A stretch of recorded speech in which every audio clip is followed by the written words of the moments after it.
Off the Track now has a Patreon account. Head to patreon.com/offthetrack for more info. The champions of F1 in schools for 2022 are, from Australia, Hydron! We had to set a point of difference for each of our different competition elements, because if we were the same as every other team, we would score the same as every other team. If you take just good enough, you'll do all right, but it's really hard to differentiate yourself at the top. It's just trying to push yourself that extra little bit on every little thing that gets you over the line in the end. Knowing that the work I'm putting in is going to get me halfway around the world, and with a whole bunch of people with similar interests, I think that has certainly motivated me to put my effort into my deliverables. You just got to persevere, and I mean, obviously we sort of did that, but it's not the end of the world. Keep going and eventually you'll make it, I reckon.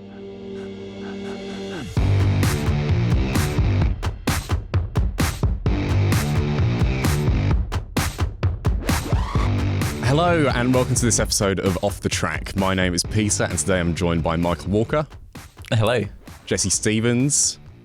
Hello. And we are interviewing the 2022 F1 in Schools World Champions, Hydron. So if you guys want to introduce yourselves. Hi, I'm Will. I'm our team principal. I'm Alex, I'm in digital. I'm Ben, head of enterprise. I'm Tim, I'm in manufacturing.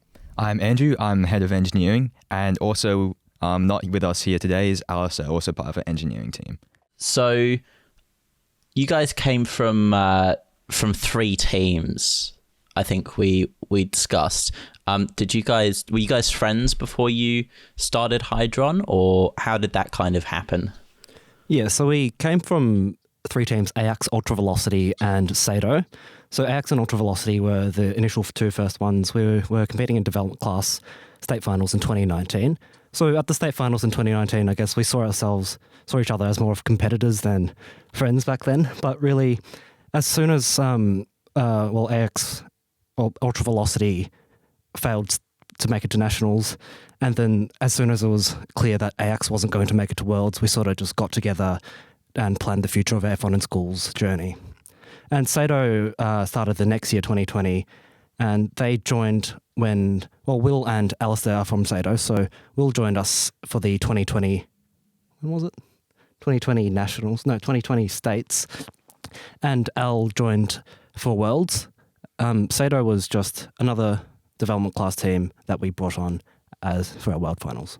Just touching on that kind of rivalry, was it like a friendly rivalry? Because I know where me and Michael went when you had a team at development class or even professional class at States, the rivalry was really fierce and everyone was hiding information. You know, everyone was like using as much as they could against each other. Was that kind of the atmosphere, or was it a bit more collaborative and friendly? Well, it wasn't all out collaborative, but we also didn't have the fierce rivalry of hiding each other's work. We share our car designs, we make everything public, but we wouldn't essentially help each other on each other's projects. Yeah, and I think to some extent there was a bit of that, especially with Sato, because it's like you're both there, and at the end of the day, as much as you're friends around school and stuff, you are sort of competing for the same goal. So there's obviously a little bit of competition between the two teams, but generally speaking, you know, it was like at the comp, you're sort of in comp mode and you're both going for the same thing. But, you know, the night before the national finals results were announced, back in 2021, we all went and got like HSPs together at a little place down Glenferrie Road, just near our school. So yeah, it's sort of a mix. It's like at the end of the day, you're competitors, but you don't forget that you're still friends, and it's a bit more than, you know, just the limits of the comp. But yeah. And what actually was the seed that kind of brought you guys together? Like, why did I know you touched on, you know, that you noticed you guys weren't going to go to Worlds. Like, what did you see in the other teams that kind of brought all three together? Well, across the three teams, we all kind of had different skill sets, and there were quite a few more people in those teams who didn't really have too much of an interest in the F1 in Schools competition after competing at those competitions. So from there, those of us that wanted to stick around and really had a passion did, and that's why we made Hydron, and we kind of selected those people from those teams and from there had the different skill sets. For example, we had Alex and Tim from Ajax, who had quite strong engineering backgrounds, as well as Andy from Ultravelocity, whilst me and Will kind of came in for enterprise reasons. And so from there, we could kind of hand select the strongest people to make hopefully the strongest team in the future. And I think that's actually a very common practice in F1 in schools, is that you take, if you've got people who want to leave, you need to take on people that are going to be good in that role. So in my team Precision, we brought on a new design engineer and someone to help with the pit display for Worlds versus our state team and our nationals team. And so you guys obviously built a really strong team. Your partnerships also looked really good. They often showed mutual benefit. How did you find you could provide beneficial partnerships, and how did you seek them out? Yeah, so I oversaw our sponsorship, acquisition and management for Worlds. And so kind of at the basis of our return on investment strategy was the idea, although it's very simple, of why each sponsor is sponsoring our team. For different sponsors, it's different reasons. A lot of them, it's for CSR, and for others, it's logo placement. But we kind of found that most sponsors aren't actually genuinely that interested in logo placement on an F1 in schools team. They can't really drive too many sales from sponsoring our team. So instead, we kind of had to find different organic ways to integrate their brand into our own brand, be that through interviews or articles for their marketing team. We talked to their own employees about why they sponsored our team, which is quite different to what a lot of other teams do with just tiers of sponsorship, where you say, if you give us this much, you'll be our gold sponsor and you'll get logo placement here, here, and here. Instead, we kind of took a different approach where we understood what they wanted first and then could build a package of how much they would have to contribute to get that. And because we had that sort of approach, it meant that therefore we could have a far more bespoke approach to each specific return on investment package for each sponsor, which meant that they actually achieved their goals rather than just simple logo placement. Can I ask, with you got a billboard and like a cinema placement, how did you manage to do that? Emails. We reached out to a local cinema and we reached out to a billboard company, QMS, and just sought out the opportunity. Businesses could do it, so we figured, why couldn't we? And so with that attitude, we kind of just took it on. We had to pay for our billboard. That wasn't through a sponsorship or anything, but we figured and we did a bunch of strategy around it, and realized that investing into that would be worth it both for our own team and our sponsors, as well as our social media channels. And so we just made that investment. And how long was the billboard there in the cinema placement? They were up for a week each. Wow, that's pretty impressive. And what was the thinking behind the cost benefit analysis of that? Well, so our team had quite a digital centric focus for our marketing activities, particularly for nationals, but then also for a lot of worlds. So one of the key improvement actions that we identified was we needed more of a traditional marketing approach. And so we looked at kind of the most foremost marketing avenues, which are billboards, and we thought, how can we do that? And yeah, we did that mainly just to diversify our marketing channels. Part of it too is, of course, when you're marketing, like the objective is to stand out. You want to try and differentiate yourselves from other teams. And so a big part of it's sort of innovating and looking at things that haven't been done before. And I know that's a big thing. You know, Ben's had practice now for 3 years, and it's sort of something we never would have been able to do at the start. But you get to a point where you've got the experience and you can start tackling bigger things that haven't been done before. So it's part of that cost, benefit analysis you're talking about is thinking about, how can we innovate and how can we differentiate ourselves from other teams? Yeah, and just on that point, we had to set a point of difference for each of our different competition elements, because if we were the same as every other team, we would score the same as every other team. So with that attitude, we kind of had to innovate in each focus. And so with our marketing, we kind of chose those as our unique selling points. And just on that as well, what do you think set yourselves apart from the other teams? So you were world champions, but what do you think, what area, was it a particular area that you think set yourselves apart from second and third place? Or was it just a combined effort across all areas? Looking at the scorecard, I think a big thing for us was, if I had to pick a particular deliverable, the manufacturing. So no, we were one of only 3 teams, I think, to get through with no regulation breaks at all. And that comes down to Tim. He's had so much experience doing it. This was his first time actually working with the foam blocks. Of course, in Australia, we use the balsa blocks usually, and it's a bit of a different process. With the foam blocks, we had to try and seal them with a PVA sort of slurry to stop, the paint from bubbling towards the end. And that was a new experience. But yeah, the manufacturing, it's sort of just that precision that he brings to the whole process. That was the biggest thing for us, I think, if you had to pick a deliverable. But across the board, it's just sort of the attention to detail and spending that extra 10 minutes, meticulously refining something. We sort of joke about how annoying our photo shoots are, because Ben never seems to be happy with the first or even the 95th take. But it really is that extra effort that you put in across the board that adds up. If you take just good enough across your deliverables, you'll do all right, but it's really hard to differentiate yourself at the top. And so I think, as much as we sometimes find it difficult or it's tiring, it's just trying to push yourself that extra little bit on every little thing that gets you over the line in the end. And it's like what David Powell-Freeman said. It's a competition this year of, was it 53, 52 teams? And you guys were the top one out of those. So just doing good enough on deliverables, like Will said, is not enough to be number 1 out of 53. I guess one of the things from an outside perspective that really stood out was, once again, your marketing and your creative ways. I think one of the ways that I really, I found bespoke from you was that you guys knew who you are and knew your strengths and knew that you were attentive and you knew that you were strong, right? And marketing yourselves like that, I think actually benefited you, because then you were showing up as a team that, people took seriously and, you gave off a serious motive. Is there a kind of reason you chose to market yourselves like that versus, more, not aggressive as I'd say, but, is there a reason you chose to market like that? Yeah, so for our marketing, particularly on social media, we had to stand out, like we said before. And to do that, we needed to differentiate ourselves. And so through doing that, we often focused on being Australian national champions, because that's something that not many people are. So therefore, we could push that. Because if we said we were an F1 in schools team from Australia, we would be one of 4, for example. So we decided to kind of market ourselves with quite a strong attitude, because what's the point really otherwise, we figured. I know David Powell-Freeman said it on a previous episode.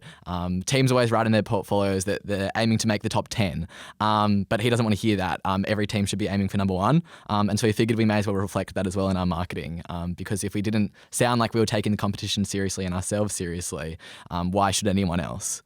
Yeah, it's interesting too. You mentioned, that sort of more serious approach versus maybe a less, I don't know what the word is, because you're right. It's not really aggressive, but some sort of, you put yourself out there as this is who we are, we're coming for it. And it's interesting because my development class team back in the day, we sort of had that more laissez-faire kind of approach. We'd do kind of skit marketing where we'd do an Instagram stories, and it was sort of an interview with one of our team members, but he'd be eating chips or something the whole time. And it was get to know Daniel, this is a Q&A. And it was fun. It was really good. And that was actually one of our best campaigns at the national finals for development class. But I think when you get to the world finals, like Ben said, and you touched on it, Michael, there's 53 teams there. And you look at the other teams that stand out, like Sonic Boom, teams from previous world finals, you look at Hyperdrive even from our own school, and they just look complete. There's an all-round niceness to the way they mark themselves. It's quality, and there's not really an edge where you go, oh, that's not quite up to scratch. They just look sleek and pristine, and that's part of it. Is we sort of want to meet that standard and push it as far as we can. So looking back, 3 years ago, is there any advice you would give to yourselves now? Well, not now, but when you were competing in the competition, is there anything you would have, done differently, or is there anything you would have improved on? Yeah, I think nothing in particular we would want to change. I mean, we're here and we made it, so obviously we did something right. But I think overall it would just be keep on going. There were a few moments throughout the competition where things were looking bleak. I don't know, maybe car manufacturing wasn't going according to plan, or we were behind in some area. And it's just, you just got to persevere. And I mean, obviously we sort of did that, but it's not the end of the world. keep going, and eventually you'll make it. I reckon that would be it. Do you have any other advice for teams, that are looking to become world champions that look up to you now? Because you are the world champions, you'll have teams, looking at you and going like, wow, I want to be like them. Do you have any advice for them? Like I touched on before, I think it would be to differentiate yourself whenever you can and wherever you can. As great as your national standards was, every team that's competing there competed at their national finals and obviously did very well to make it to the world finals. So you're going to have to step up, not just one step, but so many steps to make it to the world finals.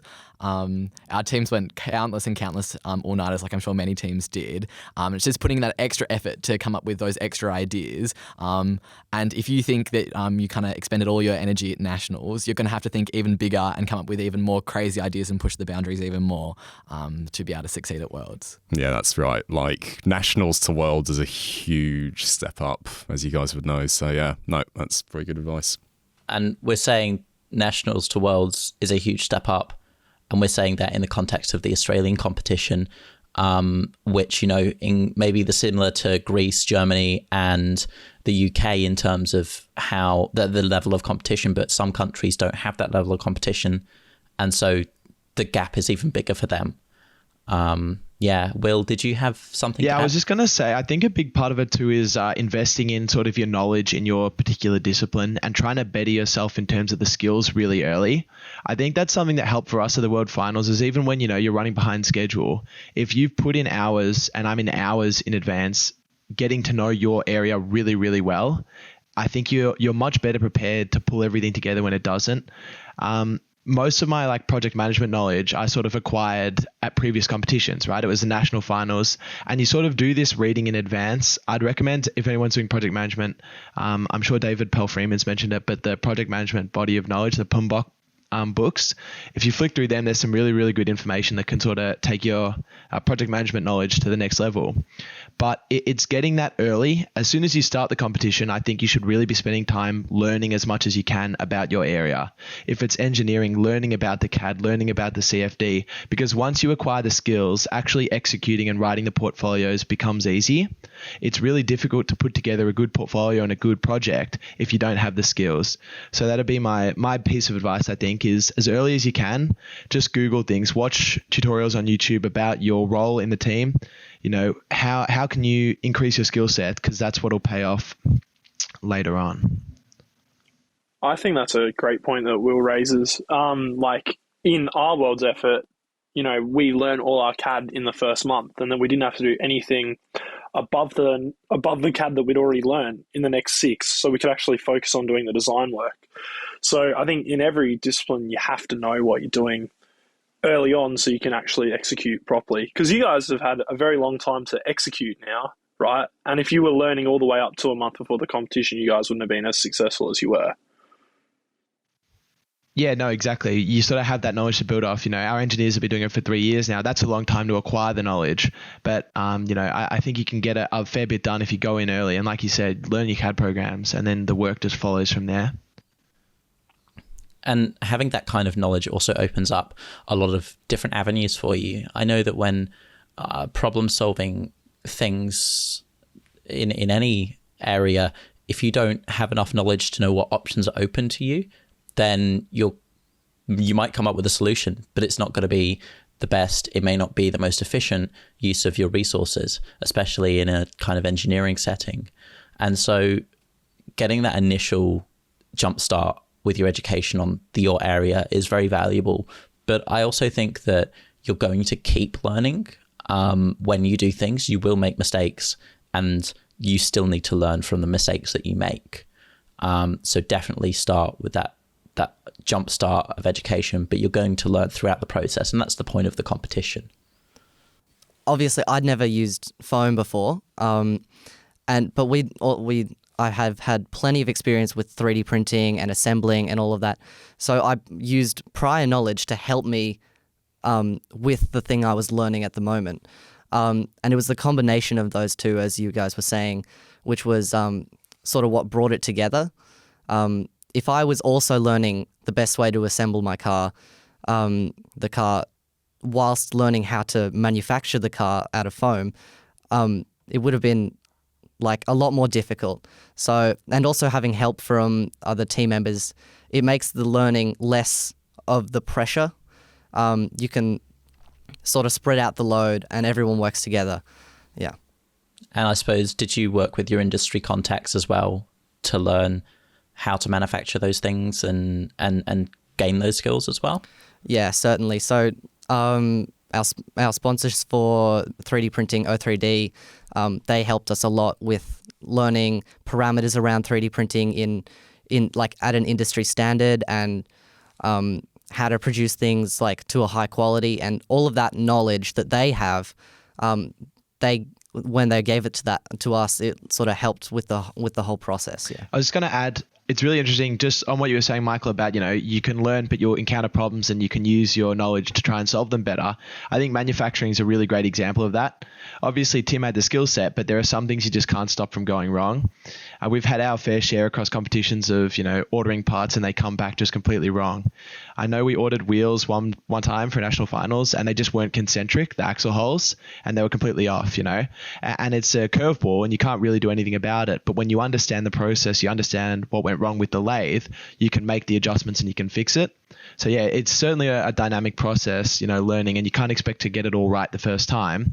But when you start with that base of knowledge and expertise, it makes it easier, as you said, to solve the problems, make adjustments, and then produce a better final result. And with mentors, did you guys have any other mentors that you had, any industry experts with either the engineering or the marketing side of things? For our mentorship, we kind of often look to our sponsors, and we obviously had the sponsorship contacts at that company, but would ask them for people that could help us with engineering, for example, or marketing. And from there, we did a lot of teams calls, particularly with our marketing with Ford. We also did some engineering mentoring as well. And the great thing about having those contacts is they may not know much about the competition itself, but they have so much other knowledge in whatever their specialty is. And since we acquired these mentors so early on in our competition, most of them were either at the last nationals or even the nationals before then, is they could follow our journey along, and throughout that time they could learn more about the competition and work out how they could apply their skills to the competition. Because often if you're trying to acquire mentorship and compete at the same time, the mentors don't know what F1 in schools is and they don't know how to apply those skills. But if they can grow and learn with you, then you can kind of continue that journey together. And it's mutually beneficial. Yeah, definitely. I was just going to ask, Michael, you touched on mistakes. Are there any mistakes that you guys learnt that would be, or mistakes that you made that other teams might also make that you could give advice of how you navigated? Yeah, I think one of the main things that we made a mistake on one of our last national finals was, especially around the front wing clear airspace. That's a big issue where teams often have issues. When you have paint, it can build up over time, and then it can go into the 3 millimeters for Australian legs. And that can cost you a lot of points and time penalties. And when you add that all up, it can be the difference between first and third place. I think that comes back probably to a project management aspect. Good project management should be able to account for a set of contingencies, a set of things that aren't going the way they're supposed to. And you need to be able to think through the process and think, well, what things could go wrong? And you know what? There will be things where you don't realize that thing could have gone wrong. And now that you know it has. But it's those kind of things where when you're sending your car off, have you measured it all? After everything's done with the car, have you measured it all? Is it compliant? That kind of thing. And did you guys do those kinds of checks? Yeah, so after every major manufacturing step, like assembly or even milling at the very beginning, there was always a check of the basic regulations, making sure that we're still compliant.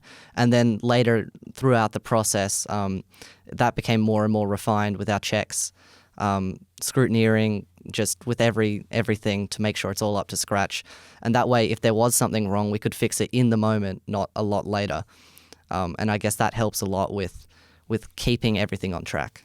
And certainly after that first hiccup at the national finals where we had a 0.1 second time penalty and it cost us our spot at Worlds, we've definitely introduced more stringent scrutineering standards.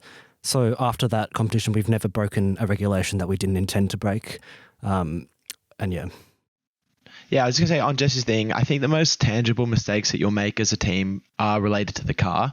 Whether it's something like a regulation or, something breaks physically, it's really obvious when something goes wrong with the car. Like on those regs, the biggest mistakes we've probably made are with tolerancing. I think sometimes we've had a couple of parts go off. I'd say one piece of advice to avoid that mistake is just be really, really careful.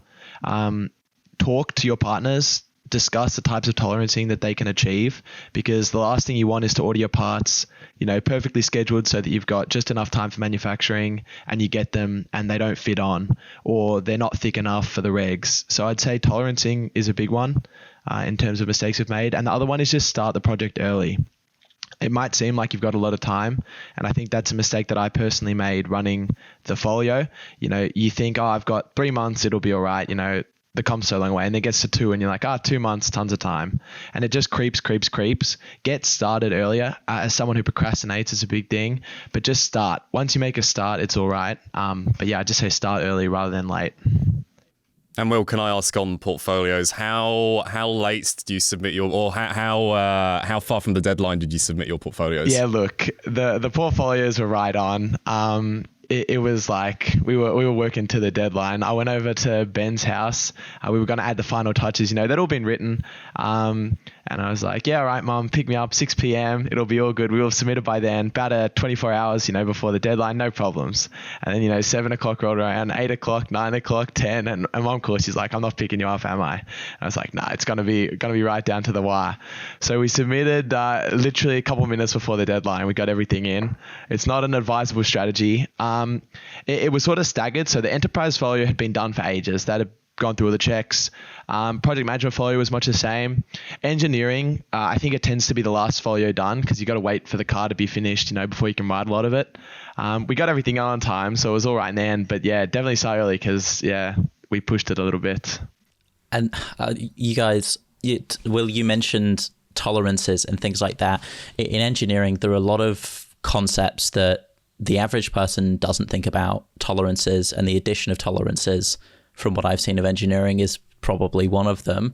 And so paying attention to basic engineering concepts, such as how tolerances work, is important because they may not be the most intuitive thing. And so if you have someone you can collaborate with to discuss that kind of thing, very valuable, and definitely take advantage of it.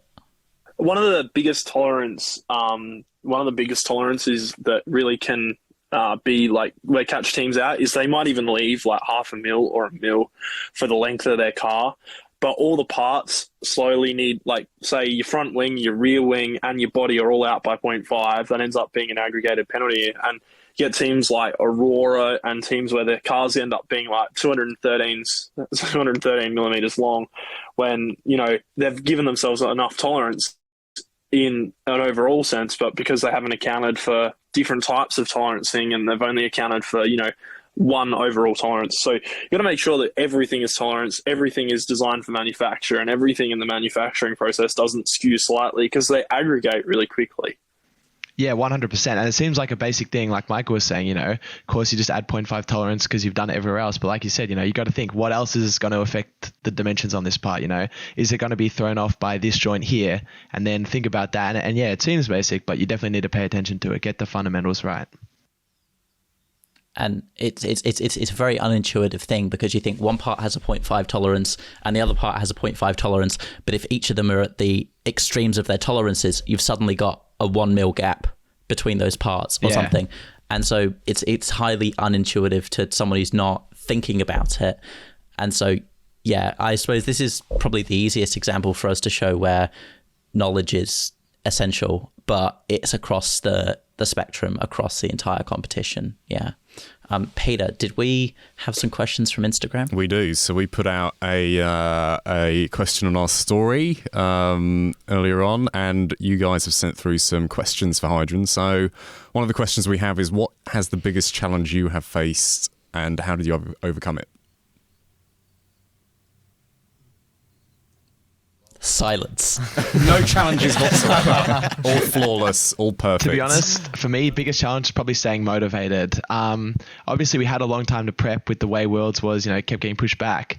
But it sort of has its own challenges. Like I was saying, you got to stay committed to this project for like 12 plus months in our case. And it's honestly really hard. You get drained, you get burnt out. I think it's a big thing in the F1 in schools, competition as a whole. It's getting burnt out and pushing yourself a bit too hard or too soon. I think it's really important to sort of remind yourself of why you joined. Take the time to think about what you enjoy about the competition and don't get bogged down doing things that you dislike. If you find it draining just writing pages of portfolio, take some time to do something you do enjoy. If it's making graphics or making an Instagram post, I think it's a big thing. There's some YouTube videos online that I always like to go back to whenever I feel a bit burnt out. There's a vlog called How We Became F1 Schools National Champions, and it's from a team a couple of years back called Thrust Vector. And it's a really odd thing, but I really watched that video and it's like, that's what the competition's all about. That's why I joined it. It's that fun sense of, friendship and community and the achievement that you get from it. I think find something that motivate you in the comp. It's why you joined, and keep circling back to that. Don't push yourself too hard in things you dislike, because you will get burnt out. You will lose a bit of motivation. You got to remind yourself of why you're doing it and why you want to do it, and I think it helps a lot. And can I ask, because you guys have done a lot of virtual competitions now, which is something, we don't know what that's like. How did you find that, and how did you kind of feel connected to the community? Because at an in-person event, you'll meet the teams, you'll make friends that way. Did you guys kind of reach out to any teams while you were competing, or how did you kind of stay connected with others? For our virtual competitions, which were both the state finals and the national finals, we kind of just had to focus on ourselves. Especially at a state and national level, there's not that many teams to begin with. And when we were stuck at home in lockdown, we couldn't even go out and meet up with anyone else. And that's when I really think people started to lose motivation and were burnt out because there's no tangible reward at the end. The great thing about the World Finals was no matter what work we were doing and how the folios were going or how the car was going, is we knew we'd be going to the UK in the end. And we were really looking forward to that experience. And I think just arriving and having an in-person event for the first time in what was like a year and a half was just so amazing. Talking to the other teams, we've made friends for life now, and we really just missed out on that experience, which we forgot existed, quite frankly, because it had been so long. Yeah, and on that, do you think that going to Worlds in person had an effect on your scores, or do you think you would have scored the same if you competed virtually? I think competing in person impacted our experience of the competition, but not the points per se. And that was because none of our deliverables were actually marked when we were at the competition. Judging was all conducted online. Racing, we didn't have anything to do with, and our portfolios were all online. So the actual scoring itself wasn't altered whatsoever. So it was kind of just the experience, which we thought was stronger being there in person. I was going to add, I feel like in some ways it was actually difficult to compete in person. If we were competing virtually, we would have set up, basically a studio, had all the mics set up. We were running to the booths from, the track side of the racing. It was like hot in the commentary boxes. We couldn't get our camera gear to work with the laptops. Like it was a bit of a hassle. But like Ben said, the experience was what really made it, I think. Oh, as a counterpoint to Ben, I would say that knowing that the work I'm putting in is going to get me halfway around the world and with a whole bunch of people with similar interests, I think that has certainly motivated me to put my effort into my deliverables. So on that point, I think generally you see the in-person team scoring higher than the virtual team, so I think that could be the motivation aspect. So another question we have here is how did managing a team of 6 go, and what do you feel the best amount of team members is? Yeah, look, managing a group of 6, it's kind of interesting. I think it works best when you gel, and it's kind of an intuitive answer. It's kind of like, yeah, of course, that makes sense. But if you've got to properly manage 6 people, I think it'd be really difficult. When you've got a group of 6 that work together really well, I think that's not too much of a challenge. So I'd say in terms of picking a team size, personally, I really enjoyed 6. Like I said, I didn't think it was too much to manage, and I think distributing the workload among 6 people just helps so much. And when it comes to things like manufacturing, when you can pull from 6 people to start, sanding the cars, it just makes everything so much easier. you've just got more power that you can, put into each deliverable as you move around. I think you could get by, certainly. I know like SBA Avidity only had 3. That I don't understand how that possibly works. Obviously, Evolve GB won it a couple of years back with only 3. That's a crazy effort. Like for 3 people to put together that whole project, it's really impressive. You got to take your hat off to them. I think get as many people as you can that gel together. If you've got 4 friends that are all working really well together, you've all got balanced skill sets, you all complement each other, go with 4.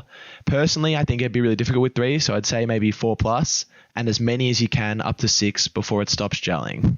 And you said that you guys, or you're recommending that your team should gel beforehand. Were you guys all friends beforehand, or did you just kind of meet through the team?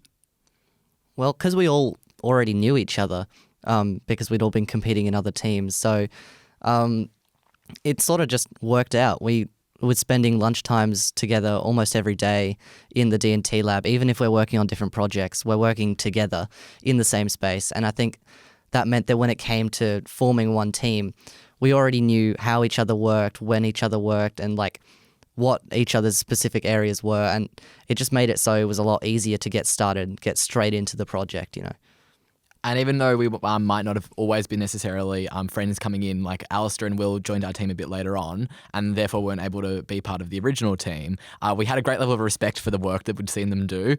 So even though we didn't know them very well necessarily, we knew that them joining our project would be so worth it. And then with time in our team, of course, they mixed later on as well.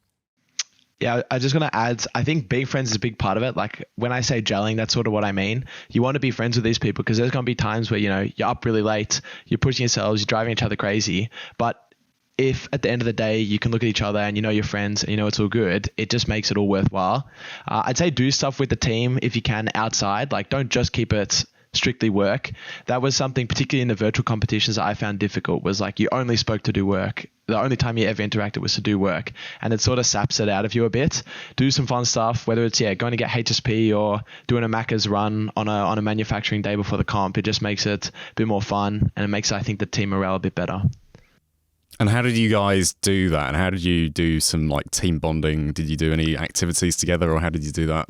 Yeah, well, the Macca's run is one of them, like Uber Eats and Macca's or Run Down. We got one close to us. We went bowling one time, actually. That was sort of fun. It was almost like an ironic corporate culture thing, but we went bowling, got burgers. It was actually really good fun. Like we went to the city and had a really good time. Like I said, we went and got HSP before the comp. I think that's a really good one.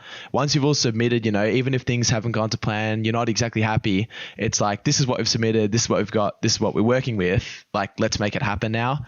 And so I think once you've submitted, it's a good idea, go get a HSP after school or something, whatever it is in your area that's popular, and just celebrate. Like, it's a big achievement to submit for a competition.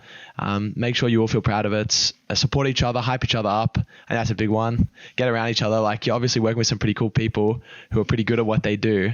And just support each other, help each other out, and do some fun stuff with each other. Get some food. I think food's always a good one. And Will, we all know what an HSP is, but do you want to explain what an HSP is for those who are outside of Australia? Well, even Victoria, I think in Adelaide it's called what? An AB or something? Yeah, look, it's hard to articulate and, confine the greatness of a HSP into a sentence. But it's basically, it's like kebab meat off, one of those like slow cooked rotisseries. They shave it off and they put it in a thing on chips with cheese. So it's like chips, melted cheese, and then mixed meat. You can get just, I think, lamb or just chicken. I get mixed usually. And then you get to put some sauces on it. Most places will cap you at 3. The really good ones, so you do 4. I'll just add in, I think the best combo, this might be controversial, is barbecue, sweet chili, and garlic mayo. That's my go-to order. I don't know what you go for, Peter, if you ever get barbecue. one. I've never had barbecue on an HSP, to be honest. It's pretty good. It's always, pretty good. What do I have? I don't know. I don't know what I have. I just have the standard one. They do call them ABs in South Australia, but they don't put cheese on them. What does an it's AB just the stand meat, for? chips, and sauce. Yeah. What is an AB, Michael? Do you know what that stands for? Atomic bomb. That's A lot of the time, it's just referred to as AB. Yeah. Yeah. It's actually funny. It kind of became an integral thing. After I went with Sato, we won our first national finals, and one of the guys on Evolve, an old team from Trinity Grammar, he had a spreadsheet of all the local HSP places, and they were all ranked on interior decor, quality of the sauces, and quality of the meat. What? Yeah, I know. It was really crazy. Yeah. But yeah, so we went. It's good fun. Well, we have a food Instagram. You guys need like an HSP Instagram. By the sounds of it. OTT foods added Let's up. get this on OTT food. Yeah. That's it. Okay, that's certainly a unique spreadsheet to have. Speaking of unique things, what is the most unique car design that you guys think you've seen? Good segue. Well, That was a great segue. I Very think impressive. from the 2019 World Finals was definitely Centurions with the very wide car and the wraparound wing. Yeah. We understand why we think we understand why they did them. We did have problems with flow separation in our center channel as well, but we did make a prototype that had similar attributes to their car, but we tested it and we still stuck with what we knew was working. Another whack one I'll just add in. We were talking to Brett, one of the judges. He works for REA, which is like the Australian body, and he was running the tracks at the World Finals, I think. And he was telling us about all these cars. He's been around the competition for like over a decade now, and he was telling us about a car from our own school. It was a team called Stingers, and that actually designed a front-loaded canister system. So this is back when the regs obviously weren't as beefed up, but yeah, they designed a mechanism where they actually took out like a piece of the foam insert, and they inserted the canister from the front, and then put a foam thing over the top. This was way back, like mid 2000s, but that was a pretty whack one. I thought it was cool. That's a very interesting way of, very illegal, but very interesting way of doing things. No, you'd never get away with it now. Don't try that. I'm not condoning front loading canisters by any means. Yeah. I mean, that seems like a very engineering heavy type thing. And suppose when it comes to like team managers and the other people in the team who aren't part of the engineering side, what can they do, especially team and project managers, what can they do to support the engineering? And even if they don't have engineering skills, what can they do to help?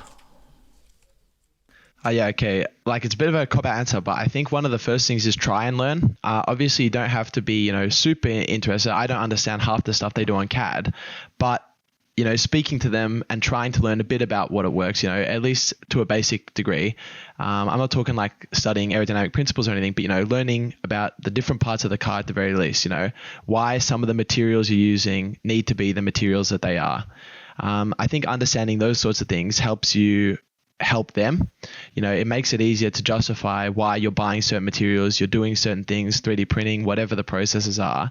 And also, I think getting to talk to them, you understand the work that goes into it. I think that's a big one. If you don't understand what it takes to build a car, it's really hard to support them. So yeah, I think do your best if you can. I'm not saying you have to be, an expert physicist or anything. A lot of people aren't. Maybe that's why you're the team manager. But just try and talk to them about, what goes into it, and try and understand as best you can the work that goes into the car. And from there, you can support them with the time they need, the resources they're going to need to execute, the partnerships you need to get, that sort of thing. Ben might talk a little bit about it. He's sort of, as far away from the engineering side as possible. But of course, he still has to support them, right? He still needs to get the sponsorships. Yeah, I'm the one non-engineer in a team of 6 otherwise engineers, and I kind of just trust that the engineering team know what they're doing. Our team's kind of split up, so we have our team principal, but then we also have 2 heads of department, enterprise and engineering. And so through there, Andy, who was our head of engineering, could kind of coordinate some of the more technical engineering tasks, and then report back to the team principal, and that meant that he fully knew what was going on engineering wise, and then could therefore manage that project.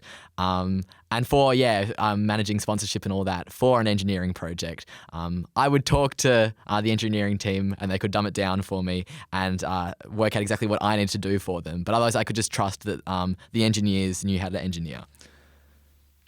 And I think when you look at the competition, do you guys find that it's good to compartmentalize the team? You said you've got heads of departments and a team principal. In my team, in my first team, Precision, I had a lot of overlap between enterprise and engineering because I did the car renders and I did all of the graphics. So I talked to the engineers a lot, but my other marketing comrades didn't. And so they were rather compartmentalized. And I thought I had a very unique view of the team because I saw both sides. Do you think it's valuable that the team is so spread that they understand the roles well? Or do you think that a degree of compartmentalization is useful? Yeah, I think compartmentalization and specifically specialization is a really good thing. I think to have, engineers who are really, really good at a certain thing. Andy, for instance, is really, really good at CAD. So that's sort of the thing he's most responsible for. CADing the final models, he'll do that. Whereas then we might have like Alex doing more of the wheels, right? So he's had practice doing the wheels. I think specialization is important. But like you said, I think overlap is also essential. You can't work as a team. You can't gel properly if you're all just a bunch of individuals and you've got one team manager who's synthesizing the project. As much as we say, this is how our team's laid out, I think that's important. You need to have a clear structure, and maybe in your structure you present it as compartmentalized, but I think in the actual workings of a team, it's important that you're all working together. You all understand what everyone else is doing. Alex is doing graphics, but he's also helping with testing and doing the wheels, and he's helping write portfolios. He's helping film the verbal. There's tons of overlap. But I do think, to some extent, it's good to lay out your team in a certain way. I think it looks good. It shows that you've thought about the roles and how everyone works together. But in practice, I don't think you should be particularly compartmentalized. I think that sort of overlap you were describing is pretty important. And Ben, obviously, you were, as you said, further away from the engineering side. Do you agree with Will? Yeah, I fully agree with Will. Although I might not understand everything that other people in the team do, I know that I can trust them, and the things that I do need to understand will be passed on to me. In my role, had to work mainly with marketing enterprise, but then of course I would have to work with the engineering team. I would have to format their portfolio, for instance. So that would require me to have some sort of understanding as to the engineering concepts and what's important and what's not, to make sure that I know where to put everything. So like Will said, the overlap and the discussion between team members is really, really important. And for the engineers in the team, how do you have any tips for, I don't want to say dumbing it down, but for explaining the engineering to maybe the members in the team that aren't so engineering savvy? Well, I kind of just talk to them more about what's like most important parts of the car. Say like you need the front wing, you need that to be pristine, and maybe don't cover that up with decals if that's gonna cause some issues, say with like surface finish or something like that. So I would talk to marketing, for instance, Ben, especially with like our logo placement on the car. If we're going to have like rotating wheels, rotating hubcaps or something like that, then I'll relay that to Ben and basically try and just say the most essential part of it will have spinning hubcaps. He doesn't necessarily need to know every single technical aspect of why we need that logo's not placed on there, but we can just communicate that way. It's just big picture stuff. Yeah. Yeah. And I think that's an important little tidbit that you brought up there that I've picked out is that, and correct me if I'm wrong, Peter, I think I did most of the work towards the livery for the Infinitude car, and I just kept bringing back designs to the team of what we wanted. And I don't think there was any consideration for decals on wings or anything like that from memory. No, you're right. No. Michael was he's more engineering minded than I am, but he also has that graphics knowledge. So yeah, Michael saved Infinitude graphics half at least. No, because hang on a minute, don't give me that title. Oh no. If you weren't there, I would be hopeless with rendering and all of that sort of stuff. And someone else would have done it. Okay, there's plenty of people that can render a car. But that's an important consideration, is that I didn't have any consideration for whether those decals would affect the car's performance. And I don't think the engineers brought it up either. But yeah, that's a good example of collaboration from you guys. And I like to see that that's happened. And so I've got another question here, completely unrelated, and I can't really segue it very effectively. And I think the question is a bit of a non-starter, kind of, because it boils down a lot of different elements into one question. But the question is, without further ado, what is the key to success? There's Silence. I no love key, it. It's no key great. to success. I think for me personally, the key to success is just time. Our team has been around for 3 years. We've been competing for most of us for up to 4 years. And we've just learned so much throughout that journey. We've gone to nationals twice. Our first nationals didn't go so well. And from that experience, we learned so much. And just time within the competition is kind of where you learn so much, and you learn what your passions are, and from there you can focus on those passions within the competition, which just brings your work up because you're passionate about what you're doing. But yeah, I think just time is the key to success for a lot of the time. And speaking about time, there's such, because of how Worlds happens now, there's such a long lead time between nationals and Worlds. Do you think that helped you, like with having so much time, or was it actually detrimental? I think there's some benefits and some weaknesses. Like Will said, with like 12 months to prepare for Worlds, it's hard to keep yourself motivated. But with that time as well, you get to do some really cool things, particularly with like sponsorship and all that, because that always has a long approval process. So there's benefits and weaknesses like there are for all things. Well, I think in terms of time, especially with engineering, the longer is typically the better, because you always want to try and strive to improve your car as much as possible. You try and push it towards a deadline as much as possible, improve it just that little bit more, just run one more answers test, one more FEA test on the wheels, for example. Just try and make it as good as you can in the allotted time you have. Just make the most of it. So let's move towards finances and the budgets. So what do you think for those, competing at states or regionals in other countries, what should an ideal budget look like? And how about in terms of percentages, like, should you be spending 10% of your budget on bearings, things like that? How did you kind of break down your budget? Our mindset for finances for all of our competitions have been material sponsors are king. If you can get material sponsors for your 3D printing, for your uniforms, for your wheels, you save so much money. And that means that you don't have to go to other companies to give you finances, which are often a lot harder to raise. So it's kind of hard to come up with a budget for something like a state or regional final, because if you can acquire those sponsorships, you won't need much money at all, because the upfront costs of competing at that kind of level where there aren't flights for accommodation are quite low. I think the most money towards our budget would always go to marketing, and that was just by choice rather than anything else. Our engineering costs were always very low because we could get all of our manufacturing done by sponsors for free. And same with a lot of our digital costs. So we kind of splashed money where we wanted to look good rather than where we needed to, because we were able to acquire those material sponsors. And with material sponsors, should you take sponsors that reach out to you, or should you try and seek sponsors yourself? And I'm not going to name any particular companies, but I'm going to assume you're talking about a particular bearing company. Particular bearing company, yes. We've never been approached by sponsors who want to sponsor our team, because we normally like to go pretty big with sponsorships, particularly with bearings as well. It's a challenge of working out where to get them from and who to get them from. But don't go with your first option. Put research into everything where you put your money, because your money's limited. Unless your first option is actually a good option. Yes, and you just made a good choice the first time. But you won't know if it's a good option unless you've done that research to compare it to other options. So with sponsorships, we would always reach out first. They would never come to us. And with sponsorships, you mentioned they're going big. And you had a lot of big name sponsors like Ford and things like that. Should you try and go, should teams out there, should they try and go big with sponsors, or start with smaller businesses? What worked for you, like at States, for example? Well, our first ever competition 3 years ago, we were sponsored by Ford. Yeah. And that might have been luck, but that might have been a bit of skill behind that. Companies have different budgets at different times. But if you work out before going to each sponsor, which our team did, was to what would actually benefit this specific company, instead of emailing 500 companies, email 15.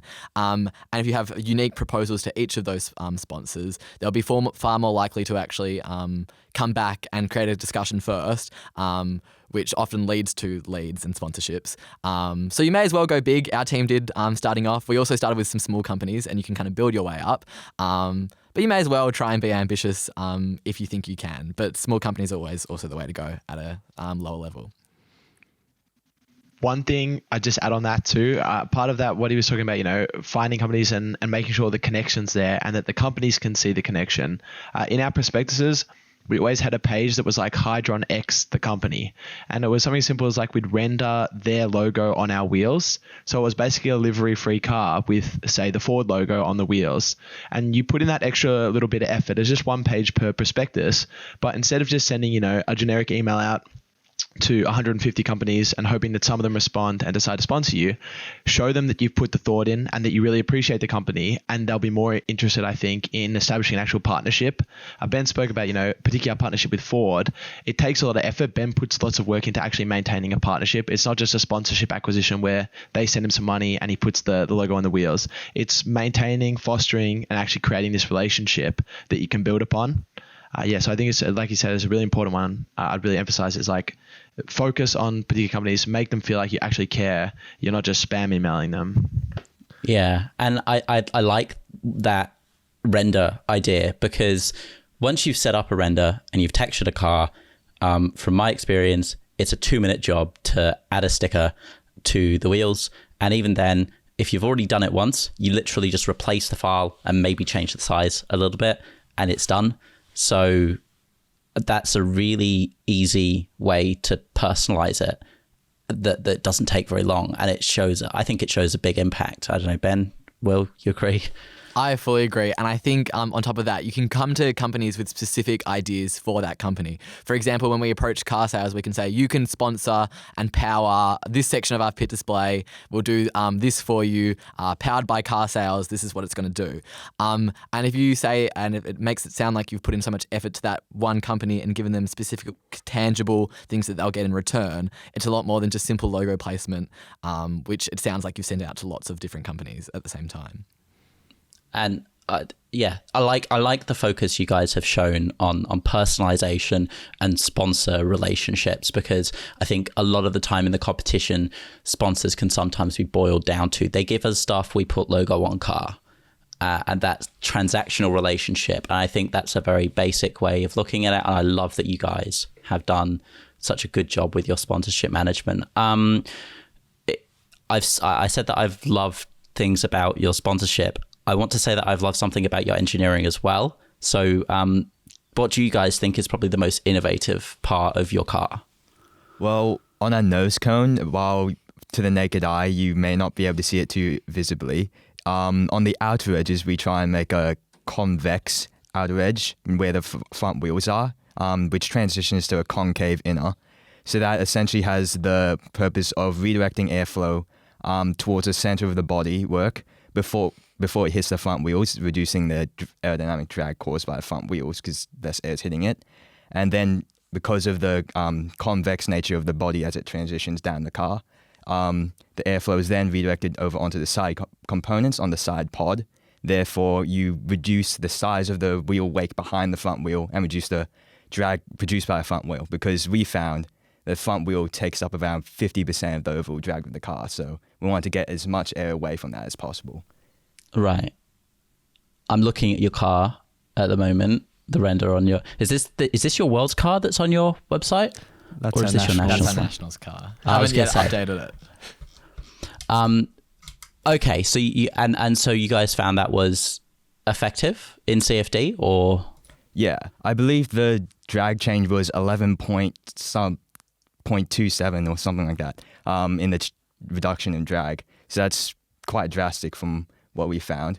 But more than innovations, really, what we find to be the best for improving the overall car is just like tiny little changes in the parameters. So say like moving up the rear wing like 1 millimeter can drastically change the lift and drag values of the car. Another engineering focus that we established in our project was the modeling of physics rather than just focusing on aerodynamics. So there's many variables that go into a car's race. About only 20-something% of it is in aerodynamics for the speed. So in physics, there's of course the launch of the car. The canister is never punctured on the center, so the car will yaw to the side. And there's a compromise you have to make between the wheelbase in terms of stability and aerodynamic optimization. So, of course, the longer wheelbase you have, the more stable the car is because the tetherline guides are spaced further apart and your points of friction are also spaced further apart. But the longer wheelbase you have, the shorter space you have for side components and rear pods. So, of course, your aerodynamics will take a hit. So what we did in terms of in terms of car development was to model the physics of the car. So we created a race model that was coded in Python, and it essentially put together all the physics variables of the car, and it determined what the best wheelbase was. So you guys, you can't really see it on the renders that I'm looking at, but look, I'll take your word for it. That it works. I think it's a very good idea, and I think did you guys find that aerodynamics were worth it? Because I've always been told, and this is why I'm probably not an F1 and schools engineer, that the first three things you need to consider are like weight, the wheel system, and something else before you get to aerodynamics. Did you guys find that attention worth it?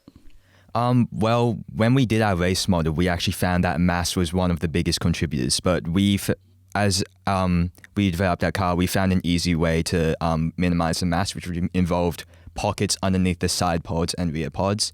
And by changing the wall thicknesses of those, we can easily change the masses and change the center of mass. So we could easily handle the mass. And then wheel system, we used a tried and tested fixed axle system. So after that, it came down to aerodynamics, which was one of the most important factors after those two. So that became one of our main areas of development. So you've controlled in your engineering design process for those first few things, and now aerodynamics is the only real mechanism you can control how well your car performs. Yeah. Yeah. Okay. Well, in the past, we'd experimented with like rotating axles and things like that, and whilst they have their benefits, they also have issues, and we came across those. So, we just moved on from that, and I think we took it back to the next step, which is what Andy said was aerodynamics. Yeah. Yeah. So on our 2020 States car, you can see we have two different wheel systems in our car. The rear were grey and the front were white. The front were just our traditional fixed axle rotating bearing system, and the rear we tried to build a rotating axle double bearing system. So it was States, so we decided we could experiment. If our car completely failed, we had other areas to carry us to nationals. So essentially, we tested the double bearing system to see if we can use it in the future, and it ended up being complete trash. So we got rid of it. And so I said that I love something about your marketing side, and after hearing the explanation about the front of the car, I love that you guys have put some research into that and the thinking behind it, which was that the wheels contribute so much to the aerodynamic performance of the car, the front wheels, that is. Yeah. Peter. All right. In your Discord server, people will know, well, maybe they don't know, but there will be a dog posted, and that dog's name is Walter. Who is Walter? We don't really know. Walter's a meme, and he appears in our Discord server every day for the past maybe year. Not run by us, but if you want to join our server, it's on our website. Little plug there. Put the plug in. But yeah, it was kind of good having our Discord server throughout the competition. It kind of built community. And it's a really good avenue to actually connect with people. With Instagram or Twitter or TikTok or whatever, it's really hard to draw leads. But with Discord, you can send people links, you can ping them, you can do all that. So we thought implementing a Discord server for our supporters was a really good idea. Yeah, he's also basically the closest thing we've got to a mascot. So, and not just like for people you want to engage with, but also just in terms of team organization. I think it would have been a very valuable tool if it was around when I did the competition with Precision Racing. But I think we used Slack and Asana, which are good tools, but just the ubiquity of use of Discord, at least in the community of F1 in schools, I think, makes it a really easy thing to integrate because everyone's already on there, and it makes it really effective for team management. Did you guys use it for team management, or was it just like a collaborate tool? Yeah, no, Discord was literally like everything. If you're not on Discord, I cannot recommend it enough. Because like you said, it's just got everything. It really is like the ubiquitous platform. You'd think it was made for everyone in schools. Like you've got file sharing up to a point. Alex was persistent trying to get us on Discord Nitro for the server, but Ben refused that out of the budget. But you got file sharing, right? So you can send docs to each other. You can send images really easily. It's really easy. We use OneNote for a lot of our document, when we stored stuff, like if we were putting, screenshots of testing. But if you want to send, a log, we literally had a chat that was like engineering data, and we just take screenshots and chuck it in there, and it was a channel, exclusively for eng data. You could scroll up, everything was dated. Video calls, if someone needed help with something, with a test or something, screen share, hop on the computer, screen share, jump into voice call, meeting over the holidays. Like you literally do everything on it. Talk, share files, log all your files. Yeah, video calls is really, really good.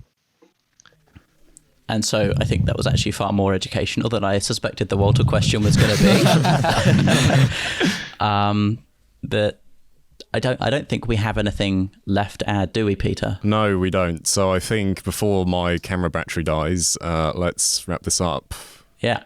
Thanks for coming on, guys. Yeah, thank you very much. Sorry, were there anything you guys wanted to mention, or maybe just thanks for covering the competition? I mean, we all love it, and it's great to have an external source other than F1 itself. Awesome. No, thank you for the kind words. All right. Thank you for listening to this episode of Off the Track. So that was our interview with the 2022 F1 in Schools World Champions, Hydron. Thanks for sending in all of your questions. We hope you enjoyed this episode and hopefully learnt something as well. Check out Hydron on Instagram. They are at Team Hydron. What did you think of this episode?